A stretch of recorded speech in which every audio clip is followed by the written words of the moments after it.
नमस्कार मंडळी, कसे आहात? मजेत ना? चला तर आज असे पौष्टिक लाडू बनवणार आहेत, ते म्हणजे मखाना व तीळ टाकून लाडू. या लाडूमध्ये खूप भरभरून कॅल्शियम, प्रोटीन, फायबर असते. चला तर मग रेसिपीला सुरुवात करूयात.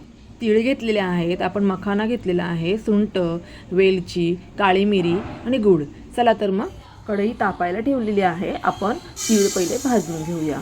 तीळ चांगले लो ते मिडियम आचेवर आपण चांगले भाजून घेणार आहोत. जास्त करपून द्यायची नाहीत, एकसारखं हलवत राहायचं. आणि त्यानंतर आपले तीळ अशा पद्धतीने भाजून झालेले आहेत, आपण काढून घेऊया एका ताटामध्ये. त्यानंतर घेणार आहे मखाना. मखाना आपण मंद आचेवर एकसारखा हलवत राहायचा, कारण मखाना पटकन करपला जातो. आणि भाजलेला कसा समजतो, आपण हाताने तोडून बघितल्यानंतर त्याचा चुरा होतो. आणि हे बघा, अशा पद्धतीने आपला मखानाही छान भाजलेला आहे.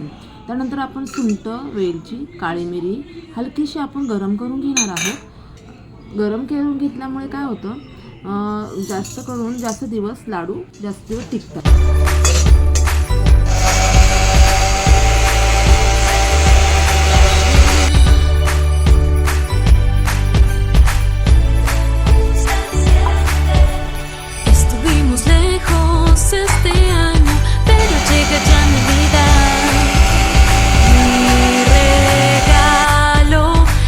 Llegues aquí a mi lado, sea con invierno o en verano, mi cora te está llamando, para que recuerdes que tú eres mi presente y este 25 sepas que pasaremos la noche buena, brindando bajo las estrellas, por todo lo bueno y lo malo que nos ha de regalar este nuevo año, las luces.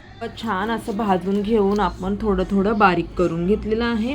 आणि बारीक करून थोडं भाजल्यामुळे काय होतं, हे लाडू खूप दिवस टिकतात. आणि तसे पण हे तीळ टाकून बनवलेले आहेत, त्यामुळे हे खूप हेल्दी आहे, पौष्टिक आहे, कॅल्शियमयुक्त लाडू आहेत.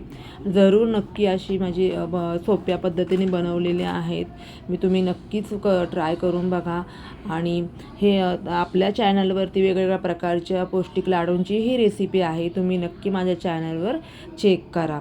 असे आपण छोटे लाडू बांधून घेणार सोप्या पद्धतीने, आणि खूप पटकन बांधले जातात, एकदम छोटे. अशा पद्धतीने आपले सर्व लाडू बांधून झालेले आहेत. आवडले असेल तर लाईक, शेअर आणि सबस्क्राईब करा. भेटूया पुढच्या व्हिडिओमध्ये. बाय.